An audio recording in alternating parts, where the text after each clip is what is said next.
All right, welcome back to the BPOS podcast. Thanks again for joining me today.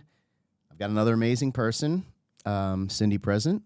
Thank you so much for coming in. It's great to meet you. It's absolutely my pleasure. Yeah, I can't wait. We're going to talk about Operation Get Out, which I've been involved with for years, and through a series of events. I think through this guy named Steve mostly. I found out that you're kind of one of the leaders in this organization, if not the leader. So I definitely want to learn as much as I can. It's been great to be involved with it, and I want to understand the story and the things that you guys have done, all that sort of stuff. But I guess before we get started, why don't you tell us a little bit about yourself? You bet. First of all, thank you. Thank you for having me here, and Steve as well. Everybody has a journey, right? And so I know yours has been high on our radar as of late. Yeah. And through the years, you've always been a great supporter of everything we've done, philanthropic in Austin and around. And so it's great to sit here with you, but it's going to be interesting as we talk about the commonality of pain in past and what brings us to the table together. But I'm born and raised Austinite, born and raised here on Lake Austin, University of Texas. And that's how Steve and I met, was actually competitive water skiing at UT. And, have had a passion for water sports and wellness and health and fitness my entire career, really. Yeah. And that's how Steve and I have met. We were in the water sports industry. We competed in the water sports industry. We organically developed and built a career around water sports and fitness and wellness, and we have never worked a day in our life, right? Because it's something we love, we have a passion for, and we love the water, and it really wasn't until of late, and we'll talk about it here in a little bit, of why we now understand why we have loved the water, and we have shared the water with so many people throughout our lives. Yeah. I've worked at Lake Austin Spa Resort in wellness and in marketing for decades, really. Okay. And again, have never worked a day in my life, because when you're doing something you love and you're inspiring people to be their best selves, right? Their whole selves. And when I say whole, it's the mind, it's the emotional aspect, it's the physical aspect. And so it's just been a pleasure and a blessing for me in my entire life to just really inspire and empower others to be well and to find fulfillment. But it really wasn't until about 10 years ago that it took that to another level, and that was with the Get Out Girl event, which we can talk a little bit about, and then which we end up developing Operation Get Out from. Yeah, that's great. Yeah, I mean, it's funny. There's two things. So we actually met one time, and it was when Rochelle and we bought our first boat, and we bought a 1999 Mastercraft Maristar, and it was on a trailer, and we didn't live on the lake or anything like that, so we would pack it up on Saturday with the coolers and lunch and all that, and the kids and their wakeboards, and we would take it down to Steiner, and we would drop the boat in there. Mm-hmm. And usually we would head up towards the dam from that ramp. Right. And one day, you guys had a brand new Mastercraft out there, and you were on it. And I was like, I gotta know something about that boat. And so I pulled up, and you were so gracious. And the two things that I remember is, A, you took the time and you were so nice for this weirdo that just pulled up to you while you were on your boat. And then there was a dude riding a bike on the back porch of the house. In the cover, yeah.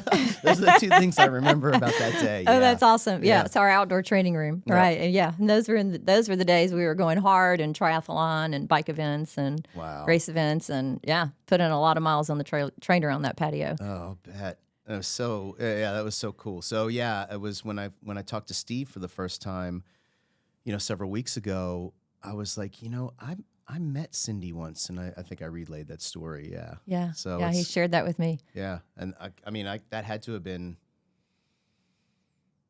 Good gosh. So we moved out to Travis in 2017. So that had to have been like almost 10 years ago, at least.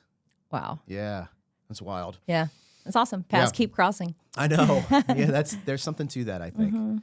Well, let's talk about I guess maybe, the history or the genesis of Get Out Girl. Sure. So Get Out Girl Surf and Paddle Jam, this is our 11th annual year. Okay. Time flies. It seems like just yesterday we started it. And it was kind of the brainchild of a couple of my besties and myself. We were running buddies. We ran hard. We played hard. We trained hard. One of the gals was Kristin McLain, and Kristin was a Starflight nurse here in Austin. Yep. And I had met her, I guess, about 2 years prior to that first Get Out Girl event. A friend of ours who was a pilot for Starflight introduced us, and he's like, I just met the biggie size of you. This girl is out there training, running, playing hard, loves the water. That was back in my Ironman days when I was training hard. And we both kind of had that fearless, go get it attitude. And even my youngest son at that time was like, oh, yeah, she's the biggie size of you. Wow. And we just became fast and furious friends. And this group of friends and I, we had an affinity for the water. We all, lived in that area. So water was part of our jam, and biking and running. And Kristin and I became fast and furious friends. And I guess, it's probably a different podcast, but whatever leads those of us that chase those podiums, I was a hard age grouper podium chaser in Ironman and other distance events.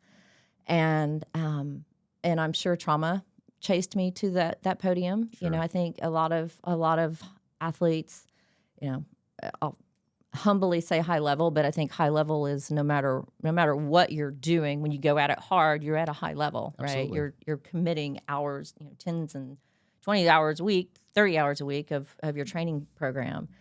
And when I reflect on that, I think my upbringing was probably part of that journey of, house of hard knocks, tough dad, a lot of mental, probably more mental abuse, I think, than anything. And I think that hardness became fearlessness and an attitude of, I could do this. And I think that paired with being blessed with some athleticism, I became a podium chaser. And Kristin and I were very similar. We had a very similar mindset and started training hard together, playing hard together as this group of girls. And a friend of mine years ago had a program in Austin. It was called Wake Chicks. And Susan started Wake Chicks around the wakeboard world. And it was probably, I guess it was maybe mid-'80s she started that. And it kind of came a point in time. She's like, yeah, I'm over it. I'm like, you can't be over that. I mean, who stops an event that inspires women on the water? Right. You don't stop that. You keep that going. Yep. And so then I was like, okay, I gotta keep it going. So I talked to Kristin, and I was like, hey, my friend's not bringing this program back. We got to do this. And we both had a love for inspiring and empowering women. I mean, I think you'll probably have to agree with me at some level, Mike, but if you go to a women's event, there's some kind of energy there. Some guys don't like it. Some guys are like jealous of it, I think, because it's so powerful. Yeah. And when you have a group of women that are coaching each other, inspiring each other, supporting each other, building that community, and you pair that with doing that on the water and in nature, there's crazy power that goes with that. Yeah. And so Kristin and I and a couple other friends were like, we'll take it over. We'll make this happen. And so we started Get Out Girl. And Get Out Girl was all about inspiring women and girls of all ages to get out of their box, to get out in nature, to get active with each other, to get active mentally and physically, and within your community, and to get connected to nature and to each other. There's all of the wellness components that go with that. Sure. And so we started the first Get Out Girl in 2013, and it was awesome. Of course, it's awesome, right? You've got, I think at that time there were probably 50 women on the water. Super great event. Absolutely going to do it again the next year. And in April of 2014, Kristin had her accident here in Austin. She was in a rescue accident over the Greenbelt. There was a hiker that went down, and the helicopter came in, dropped her down to go get this hiker, and on the way up, she came off the support line. Ugh. And, of course, you've been there. Right. I mean, this wasn't a sibling; it was a friend. I know, or I'm sorry, not a sibling, a child. Sure. But child certainly hits deeper, right? But the pain's still there, and you recalibrate. You're like, what am I going to do? What am I not going to do? And what I wasn't going to do was anything I wanted to do with Kristin. And that lasted for about a month. And I knew, no, you got to do what you were going to do with Kristin, right? Good for you. So we all rallied, Kristin's husband at that time and Steve and our group of friends were like, okay, we're going to go. We're going to do this again. And so Kristin's accident was in April. And prior to flying with Austin Starflight, Kristin flew with Flight for Life in Colorado. Yeah. And so during her services, that whole crew came down.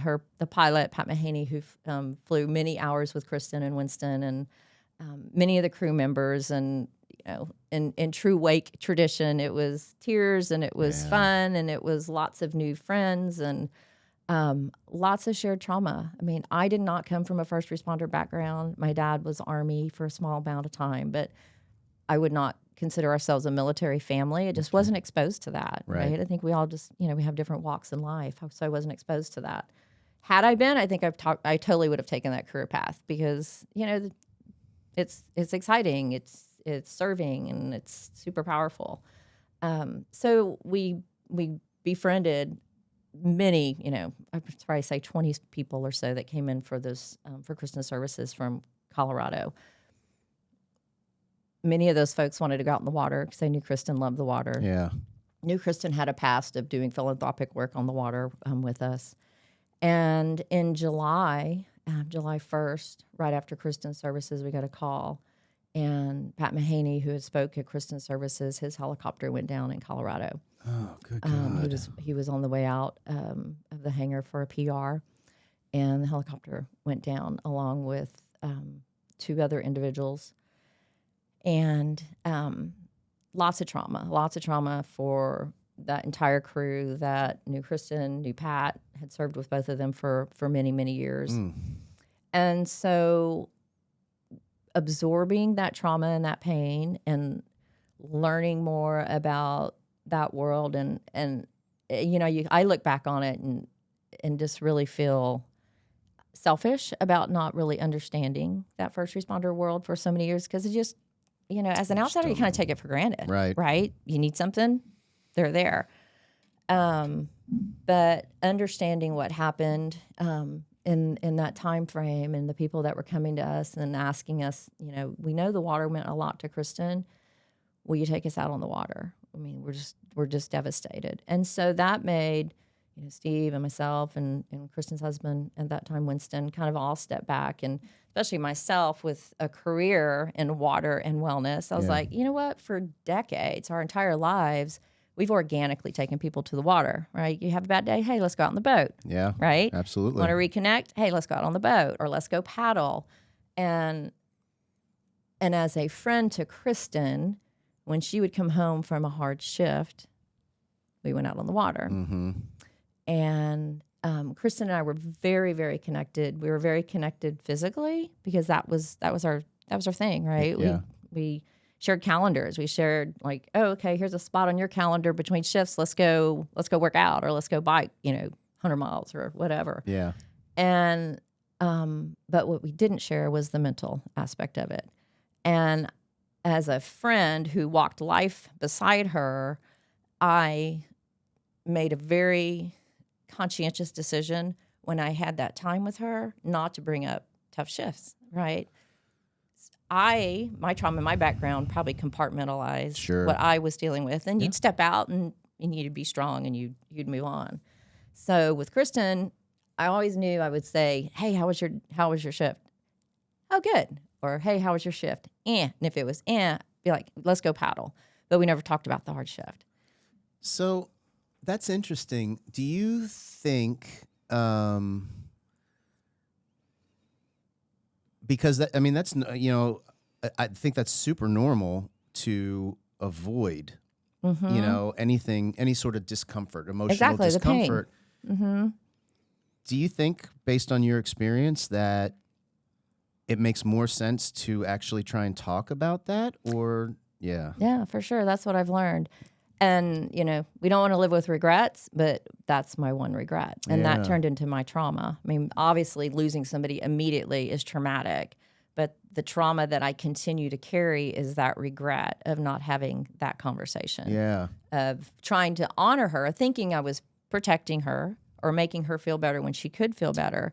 But gosh, I look back and she was exhausted.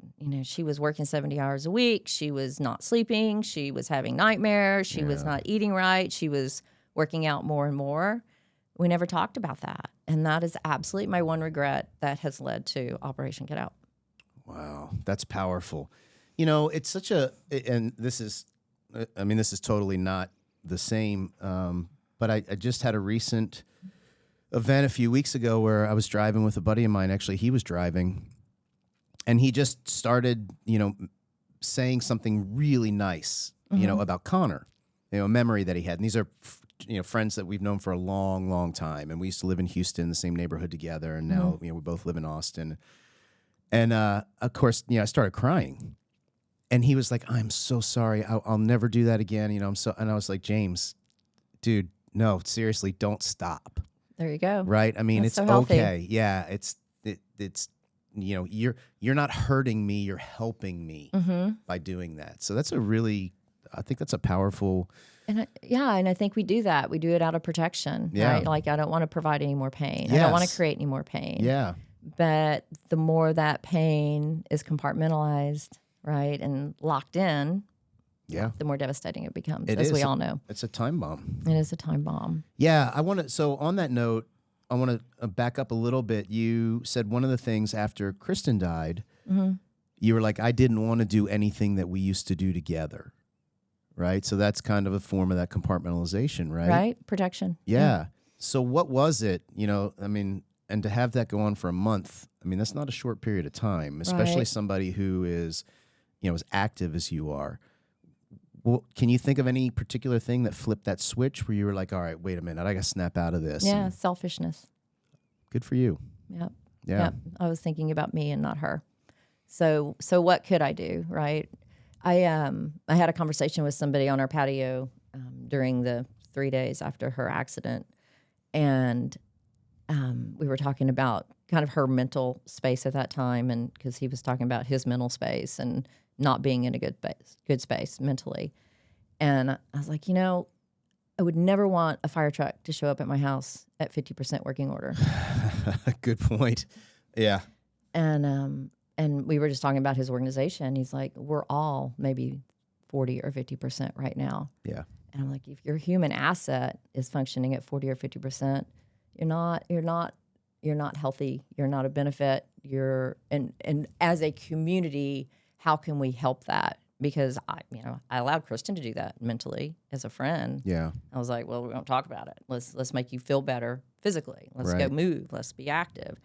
And it was devastating. It was devastating. So selfishly, I didn't want to do it. But personally, I was like, heck yeah, we got to do this. And that's when Steve and Winston and some friends and I put our heads together and started looking into the science of what being out on the water. Because I knew that's what was helping her. Right. When we didn't want to talk about it, but that was allowing her to reset, right, or to refresh between those tough shifts.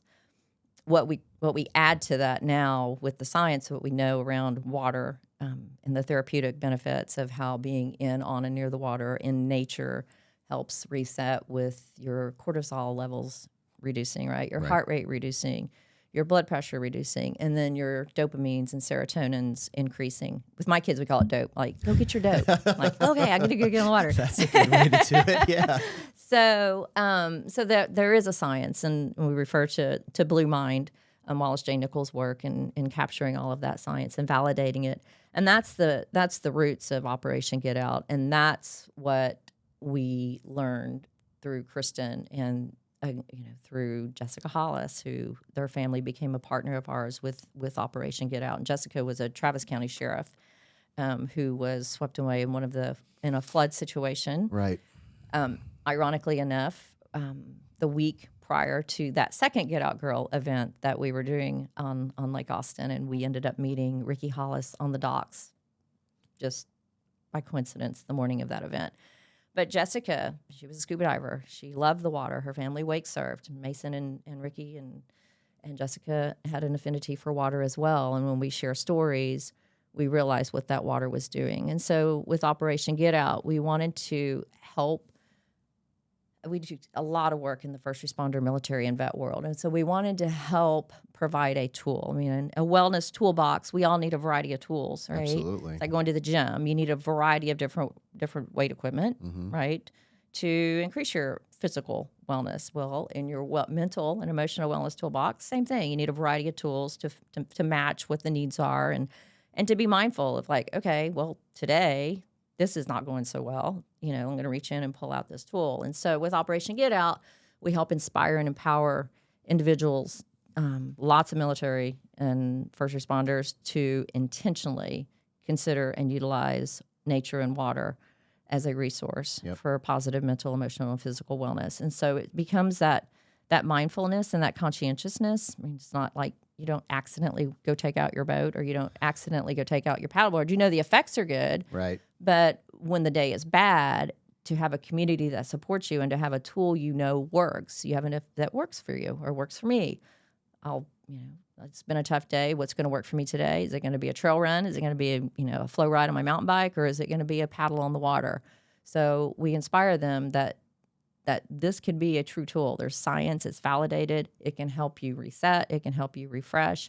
And for a lot of individuals, it helps them start unlocking, right? When that trauma or that PTS, that grief or a loss is packed, decades, right? Packed into that compartment, it can start helping unlock. And especially like with wake surfing or with a surf therapy, mountain biking too, or trail running, you get that flow aspect that happens to you cognitively.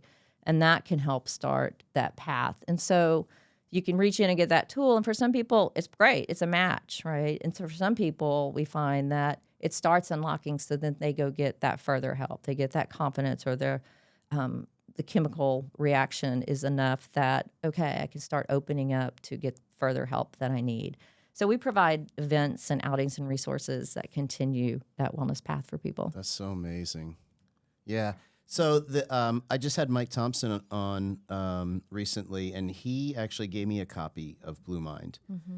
And I read it, and it was really fascinating because I didn't know this until, I guess really until we bought our first boat when we moved here and to Austin. And I just feel different when I'm on the water, but I've never taken the time to think about why. Exactly. Or, and then I started reading the book, and it's fascinating. It is fascinating. I mean, don't feel bad about not ever realizing it, because I've spent probably 3/4 of my life. I lived on the lake. I have a career on the water, and I never put it together. Yeah. Right. Until I started questioning it when I stood back, quit being selfish. With Kristin's situation, it was like started to observe like what's going on. This is real, right? There has to be some validation to it, but it is fascinating, and it's simple. And it's natural. Yes. And when you can find something that's simple and natural to become intentional with, it can be very powerful. It's a powerful tool. And it's also extremely powerful when you have a community that supports that. Yeah. And that's what I see with Operation Get Out and with these Get Out Girl events. I mean, now Get Out Girl's grown to almost 300 women. The entire event is about supporting female first responders, military nurses, and also helping people be aware of what a female, I mean, no discredit to male or any partner, but right. with any partner who's in that career field, what you're dealing with during the day, and then have to shut it off and come home and help the kids with homework. You got a broken washer, or you got clothes to wash, or gosh darn, forgot to go to the grocery store. Yeah. And then get back up and open that compartment back up and do it again, and then repeat. I hadn't considered it, and I walked life with a very dear friend who was living it. Yeah. I thought I was doing her a favor by totally shutting it down so she could compartmentalize it and be normal outside of it. Doesn't work that way. Doesn't work that way. So having a community that supports that, community in and outside of that professionalism.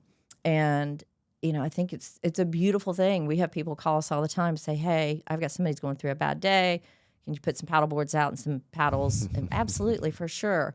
But it's even more beautiful when you have a partner or you have a friend who's like, you've had a tough go. Mm-hmm. Why don't you go paddle, or why don't you go bike, or why don't you go out? Whatever it is in nature and the water, that's your jam, that's your wellness tool.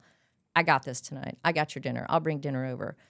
Because we grew up and we experienced that, being on the water was probably a privilege, right? Right. Or it was maybe considered a little selfish. I'm going to go out in the water. You deal with dinner. But if you turn it around and you're empowered to go do it because it does all that good stuff to your mind, to your physical aspect, to your emotional aspect, it's super powerful. And it's very accessible, especially in Austin, Texas. It is. It's also, I'm just sitting here thinking, I've got a really good friend, Tim, who, probably once a month will reach out, or once every other month will reach out and just randomly say, hey, meet me at the gym tomorrow. Mm-hmm. And he's he was a very elite athlete. He's a fighter in the UFC. And I mean, he's a specimen. So working out with him is not, it's not anything that it's not anything that I go, oh my God, I can't wait to go do a workout with Tim Kennedy. It's going to be painful. But so he frames the workout, and I know the workout is for, to support and, to help me, like you're talking about. We go through the workout, but then we always go get tacos and coffee. And that's the time when it's just like, okay, lay down on the sofa and tell me what's going on. Mm-hmm. So I guess my point there is that having the, getting together and going out on the water is great. But, you can also even just take that and be like, hey, like once a week, let's go paddleboard. And then when we're done, we'll sit on the boards and we'll talk. Exactly. And that's what happens. Yeah. That's what happens. I mean, even going to the gym, I mean, you get all of that chemical process in your body, right? You still get the adrenaline and the dopamine and the serotonins, and that does prepare those deep conversations. Yeah. So, it's a wellness tool. It's one of the totally tools, and it works. But the intentionality, right? Because you're aware, you're cognizant that that's what's happening, right? So taking advantage of it in a way that is emotionally and mentally healthy, and knowing within your community what it is that works for people, right? I mean, I could lay out, a group of people and know each one in my core community what it is that's a natural wellness tool for them to help them in those tough times that I can help empower and inspire. Yep. When they're in that time of need. They may not be ready. They may not be conscious that they need to go do that, but I can ask. Yeah. Which I didn't with Kristin. Yeah. But you do now. I do now. Yeah. So that's the silver lining in tragedy, turning it into something positive. It is. And when you sent over the information about the podcast, one of the two lines at the front was like, don't worry about your story. There's one person that it's going to benefit. And that's the mantra I live by. It's the starfish theory, right? I'm sure you've heard the old story about the starfish on the beach. And an old man and his grandson walking on the beach, and there's a gazillion starfish on the beach. And they're all out of the water, all on the beach. And the old man reaches down and he's like, okay, let's get this one and throw it back in. And the grandson's like, why are you doing that? Why are you throwing, you're just going to say one? He's like, to that one, it matters. Yeah. And so, you have that starfish theory, and that's our theory and mantra with Opt Get Out. If it touches one person, it's worth doing. Yeah. Well, obviously it's, touching more than 300 people now, right? So. Yeah. And with Operation Get Out, we do events throughout the year. We do events, outings, and provide resources. When the kids for Robb Elementary were to go back to school, we partnered with We Do and Melajani's here in Austin, and provided 800 bikes for those kids to get back to school. Kids didn't want to go back to school in August 2 years ago, right? I mean, there's so much that's happened to that community, but at that point in time, it was about the kids. And so we all put our heads together and we're like, what can we provide that gets the kids moving, gets the kids connected, for some of the kids to get them talking again. And the Parent-Teacher Association said, bikes. And we're like, you're absolutely right. Bikes are the sneaky tool. Yeah. It's a sneaky tool, right? I mean, to a kid, it's all fun and play. Absolutely. But in the wellness world, it's a tool that's going to get them outside. It's going to get them connected to their community again. It's going to get them riding bikes with kids they haven't talked to.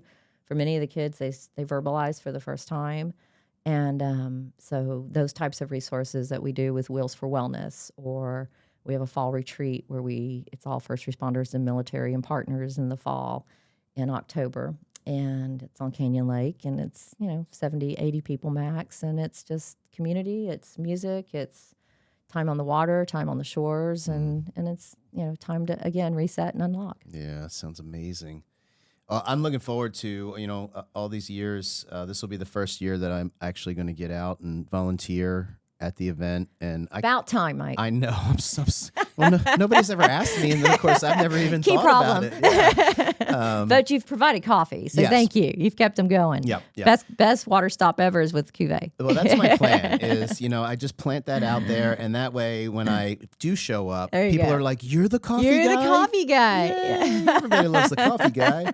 I can't wait. I just, you had said something about, when women get together, the connection that they make. And it is, guys have it too, but it's totally different. Mm-hmm. Like, when I see my wife in a group of women and the way that they connect, it's just very different than the way that, I see myself or my guy friends connect.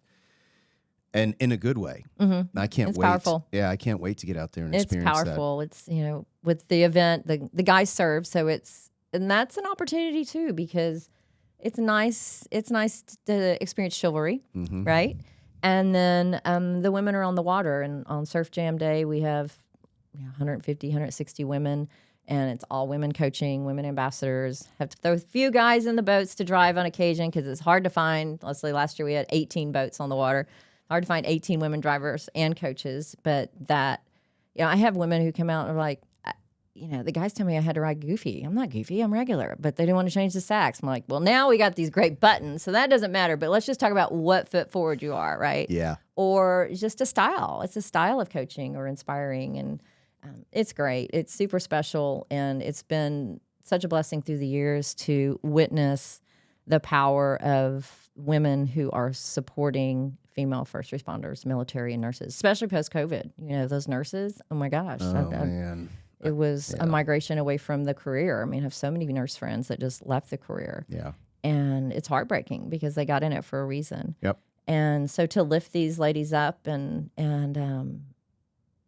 to share, I think, what's been in their hearts for a long time, because I think there's a ton of pain and there's a lot of unappreciation just because of the unknown of what they deal with on a daily basis. And it's been really fun to watch that aspect of the event grow. Yeah. And the number we sponsor female first responders and military nurses into the event with the funds that the non-frontline workers pay to be part of that event. So that's giving and serving in its own right, and it's super special to see that demographic grow in the event. It's so powerful. I'm just in awe. Of how you took this program and have just, multiplied it. Well, it's a community effort for sure, and it's a community passion, and female first responders and military have been there for a long time, mm-hmm. but it's a part of that demographic that we've just not really talked about. There's tons of nonprofits that support military and first responders. Right. But to kind of segment that out and just really embrace that female population has been a really wonderful opportunity, and we're really grateful to serve that community. And then to do it with, like such a laser focus on wellness, mm-hmm. And particularly water, and you're the perfect person for it, with all your experience and everything. It's almost like this was meant to happen. I look at the trajectory of scenario of events, and you hate to look back on tough times. Yep. As you know, and say it's meant to happen, but there is divine intervention in the paths and the journeys. Meeting the Hollis family on a dock the morning before an event that they were down there to demo a boat.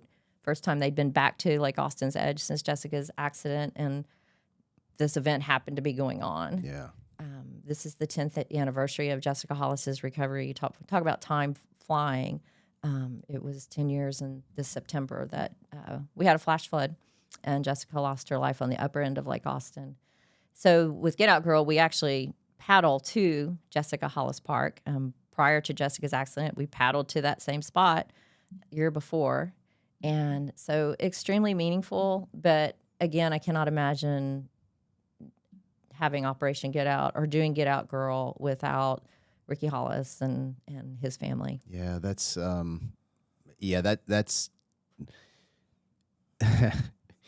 that's too I don't know what the right word is, but too non-coincidental, right? What is the word, right? Yeah, I don't know. I don't know either, because you just cannot imagine, I mean, you're 9 months, right? You're 9 months in, and I know you probably have had little glimpses of like, gosh, this wouldn't have happened had that not happened, and I didn't want that to happen. But I think that's kind of God's hand in things of, when really tough things happen, the wounds never go away. A bad wound never goes away. It looks different over time. And the pain is always still there, but it looks different over time. Yeah. It's, my wife, Rochelle, she's really good at being cognizant of these things, these coincidences and all that, right? And I've been terrible at it, right? Because I got my head down and, I'm just, whatever my excuse is. But it is like every once in a while, especially recently, something will happen and I'll be like, I might not realize it in the moment, but maybe the next day or maybe a couple hours later, it'll all of a sudden hit me. Like somebody just whacked me with a 2x4. And I'm like, wait a minute, this is weird. Mm-hmm. Yeah. It is. There's a science and we correlate nature and water wellness to it, but it's the science of awe and wonder. And that's kind of what I put those, again, I don't even like to call them a coincidence, but those incidences in line with. It's that awe and wonder. There's something bigger and greater than ourselves. Yeah. And there's a power of wellness to that too, right? Because it gives you calmness. It gives you, it can calm the soul because something different is happening that at that point in time, it wouldn't have happened before, but thank goodness it's happening now. Right. And it does put our perspective into a more well place, if you will. Yeah. Well, and it's, I know for me personally, it's kind of a challenge to look at it as positive or embrace it, because I'd much rather have Connor here with me. Right. That'll never be the positive. Yeah. But yeah. But it is the fact that, and once again, kind of the mantra where I've landed since starting this is, tragedy, trauma, and triumph. Like, at some point, every single person in the world is going to experience some sort of tragedy or trauma. And, whether that can propel them, to spin it into, some sort of triumph or not. I don't know. I don't know what the answer is, why some people like you, a lot of people, if they grew up with, emotional trauma, they could have used that as a reason to just be like, well, I got dealt a bad hand and, so I guess right. I'm worthless and I'm going to be worthless all my life and whatever. Or, like you could turn it and say, guess what? I'm going to use that as rocket fuel, to propel me somewhere else. Right. And why is that a difference? Or what is the timing that makes that a difference? It is an interesting weird. question. Yeah. Yeah. I mean, Steve and I have this conversation about pro athletes. Actually, we just had a conversation with a cyclist friend of ours who's a very elite cyclist and comes from a background of trauma. And we had just had the conversation the day prior to sitting with him and on the water and sharing some soul on the water. And we just had this conversation, like, what propels some of these elite, what propels an elite athlete to run from trauma and become this super elite athlete? But had you not, what else would you have turned to? Right. Yeah. So it's a very interesting conversation. Yeah, there's a lot of ways to get that, dopamine rush that aren't healthy for sure. Right. I'm trying to think of what the question is. I was just about to ask. I promise it was going to be really profound too. Well, good thing you forgot it. Yeah. I know what it was. What I was going to say is, I think what is really cool, and just sitting here thinking about our discussion, there's probably a lot of people who, if they didn't get introduced to your program, they probably show up and maybe they didn't want to be there, or they very reluctantly decided to participate. Mm-hmm. But then as soon as they got there and experienced the energy and the people and, the compassion and the water and the outdoors and all that sort of stuff, that could 100% be the tipping point that changes their trajectory for the rest of their life. That one, single day or 2-day event, it could completely change somebody's life forever. I've witnessed that. I've witnessed the conversations that are had on the water. I mean, on Paddle Jam Day, it's 3.5 hours of supported time in the water. You could paddle 10 feet and sit there. You could paddle out, come back in, and enjoy the land. And some people, shoot all the way down to Jessica Hollis's park. But the beauty of the event is how the water starts unlocking and connecting individuals on the water.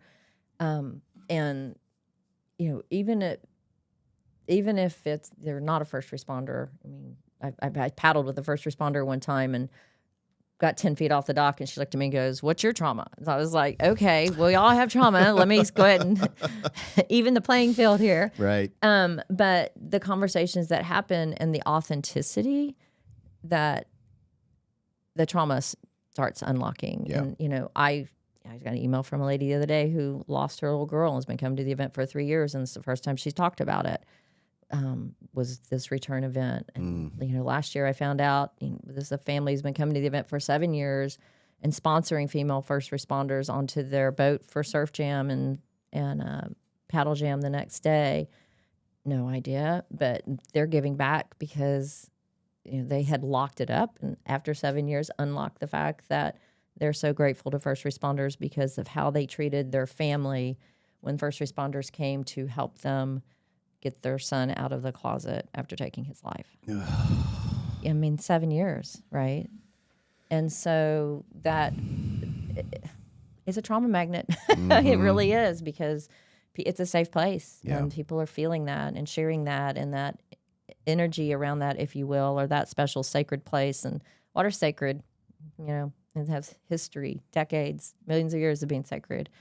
And that where we host the event right now is in a very special place on Lake Austin. Actually, right down the lake from where we start the event is one of the most historical springs in Central Texas, which was, when they dammed up Lake Austin, it was flooded in, but it's the Santa Monica Springs. And it was a medicinal spring. Okay. Where people from Waterloo would come in the horse and buggy and bottle the water and take it back to Waterloo for medicinal purposes. And Comanche Trail, which is up over the rise to Lake Travis, would come down around Commons Ford and get the water, Commons Ford Park on Lake Austin, get the water from Santa Monica and take it out for medicinal purposes. So I'm a believer that valley still has spiritual qualities to it. And I think when you sit on that water and you start hearing the stories that are unlocked there, and it's slowing it down, right? There's the intentionality of slowing it down and letting the environment do its work. Yeah. The other thing, and I know I'm going to sound like a broken record, but the other thing I love about Lake Austin is the temperature of the water. Oh, yeah. Man, there is something, and my buddy Tim is the one that got me really turned on to cold water. Mm-hmm. And it's a rabbit hole that I've been going down just deeper and little deeper. Addicting. Yeah. It's totally. It is. That's my thing, especially in the winter. It's funny because I grew up hating the cold water. I'd have every wetsuit when we were out competing and putting a ski course in on the upper end of Lake Austin, having to put all 26 buoys in, and like whoever did it, you weren't skiing well because you were frozen after that.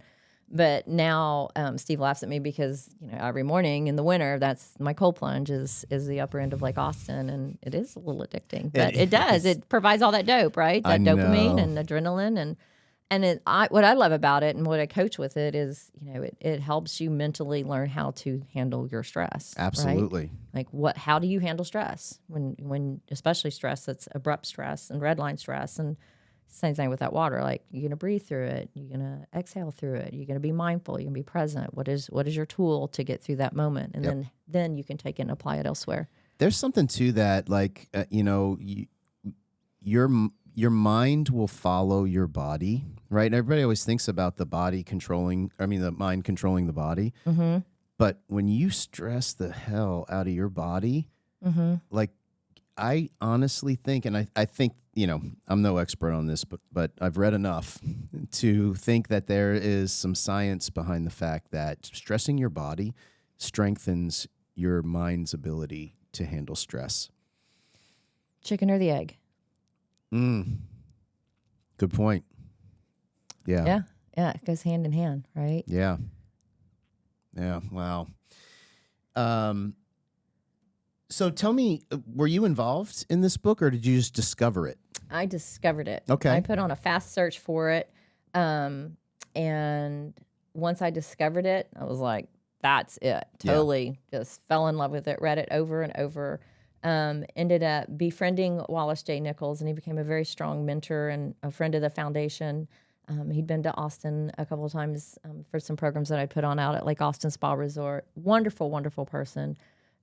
Jay passed away this year very recently. His work will live forever. Yeah. Right. It's profound because nobody's done it, but it's so simple. And if you have an affinity for water but never really realized why, I highly recommend it. It's a lot of science, but the back half of the book, you kind of get to some of the practical of it. But the science is validating. It's fascinating. Mm-hmm. I mean, it is absolutely fascinating. Yeah. Yeah. When Mike gave me this book, I was like, oh, that's cool. I like the water. And then I started reading it, and once again, it's just like, okay, wait a minute. Right. Yeah. Now I understand. I know we've shared it with people who have spent a lifetime in the water sports industry and manufacturing and building businesses, and have read the book or introduced to Jay and have just been drawn to tears. We're like, now I know why I've spent an entire lifetime in the water sports world. Yeah. It's, I never thought about it when I've tried to go I like to go deep sea fishing, right? Because it's almost every time you throw the line in, you catch something, Mm-hmm. If you're with a good captain. But like lake fishing, Mm-hmm. Cast and sit and wait and sit and wait and sit and wait. I'm like, I've never been able to calm myself doing that. It's almost frustrating because the goal is to hook a fish. Oh, for sure. But I feel like now, and my youngest son, he's an angler. He loves fishing. And I'm like now, knowing what I know about the water and my affinity for it just in a different capacity, I think I'm going to start working on doing a little bit more fishing. And then obviously, just to have more time with my son is fantastic. It's never goes wrong there. I guess, that's why they call it fishing and not catching, right? I had never heard that. Oh my gosh. Now I feel dumb. You're right. No, but it's just being in nature, right? Yeah. It's a good excuse to go sit in nature. Yep. Yeah. The river runs through it. I haven't seen it in a long time, but when I talk about fishing in Blue Mine, everybody, that movie comes to mind. That was a great movie. I remember watching it and being like, that was a great movie, but I really don't remember. Yeah. I need to pick it back up and I'm going to give it a look. I think I'm going to, on the airplane tomorrow, I'm There going to you see go. if I can find that and watch it. Yeah. Good throwback. That's a great plan. Okay, so Get Out Girl is coming up. It is. Get Out Girl Surf and Paddle Jam is September 21st and 22nd on Lake Austin. 21st and 22nd.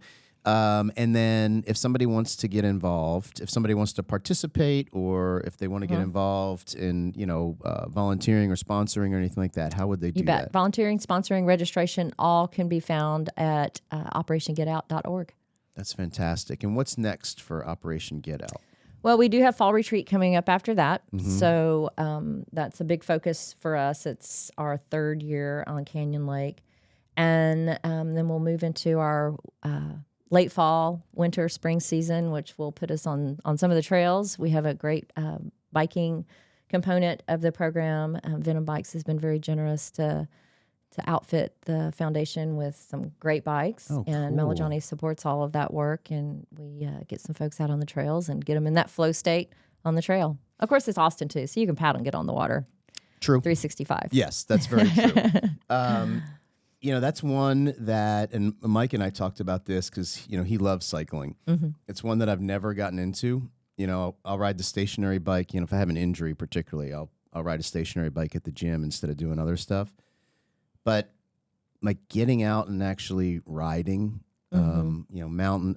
I feel like mountain biking I could probably get into. For sure. Road biking, it's kind of like running for me, man. It gets a little monotonous. But Right. mountain biking is like constant. You're using, Right. every aspect of your You body. are. You get in that flow state where your consciousness becomes connected to your action. So Okay. it takes away it's more of a one-dimensional aspect, right? Versus 2 or 3D. I find myself on a road bike a little bit more 3D. Of course, in Austin now it's for me, who spent forever riding roads in Austin and don't do it anymore because it's grown so much. It's not worth, the juice isn't worth the squeeze anymore Right. on the road. But the flow state that a good trail provides, either a trail run or a mountain bike ride, of again where that consciousness starts locking in with the activity and the action, takes away all of that peripheral, and so again the mental component of it becomes extremely positive. Okay. I think that could be my next passion project. All right, let's do it. Doing a little trail riding. There you go. Awesome. Okay, is there any aside from the website, is there any social media or anything like that people can go Absolutely. to? Get out. You can find us on Instagram and Facebook. Awesome. I will make sure that all of those links are in the show notes when we put it out. Is there anything else you want to go over?